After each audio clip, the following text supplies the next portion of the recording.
go to church only once in a week. And when they get to church, within 1 hour, service is over because they have to go get busy and work. But in Nigeria, they make you come to church Monday, Tuesday, Wednesday, Thursday, and Friday. Not only that, you carry chair, slave. They use you as slaves. Leke in that video is telling you that, look, oh, the money for the church is for my father and not for you. And like I always say, it is time. It is high time. Go back to Orthodox churches. If your parents didn't introduce Orthodox churches to you, let me introduce Orthodox churches to you. Orthodox churches, they are still preaching biblical moral values.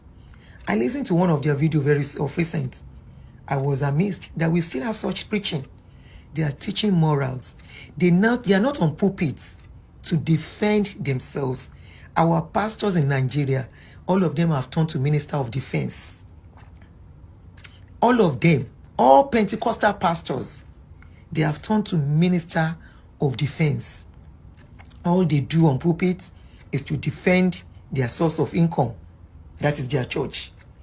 All they do on pulpit is to boast on the money they have. They didn't work for that they have.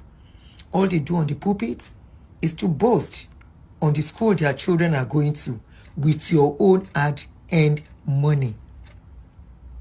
If we, that are your parents, are fools, if you are a youth, you are in your 30s, in your 20s, don't be a fool like us by building somebody's empire with your sweat. Do what you are doing when you stay under these single-owned churches. That is church-owned single solely by a man, one man. A church that does not have structure. A church where the pastor, if he dies, the children step in, or the wife, just like synagogue. We saw what just happened in synagogue. The wife stepped in. People that were working in that church, they were asked to go. They were thrown out. The same thing. If you want to challenge the authority when their father go, they will tell you, please leave. The one that is even smart, Baba Osun Shengeshe, that one is very smart. He has put his children. One is with him right there in Nigeria as resident pastor. The other one is in America, where good money is coming in, so that when anything happens, they can quickly take charge. Not only that, he has taken money out of Nigeria like politicians to go and launder and hide somewhere like your politicians are doing.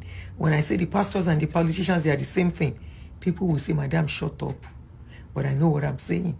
And it will be unfortunate if you as a youth will fall into this track and follow these pastors. Because I see many of you, when they are not even making sense, you will clap, you will clap, you will clap for them.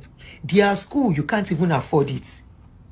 If you are owing rent, if you are struggling to pay your children's school fees, if you are struggling to eat, if you have to wait for 30 days to make a pay, if you have to do 9 to 5 to earn salary, and you are sitting under this pastor, you are doing yourselves. You are only going under them because they will sugarcoat their words for you until you release. You can even, somebody just gave their 1 year salary to Osun Shengeshe now. Until you will release everything in you want to know. Brainwash, juju, and everything joined together. I don't even think it's juju. It's brainwash. They brainwash you with a sweet mouth. They talk. They remove your sense and put cotton wool there. And you labor for them to be rich and their children to be rich. Your children cannot even go to their school. You can't even go near their car, except you are very rich in the church. I'm sorry for people like you who think you are working for God. You are working for your slave masters, not God. Did you hear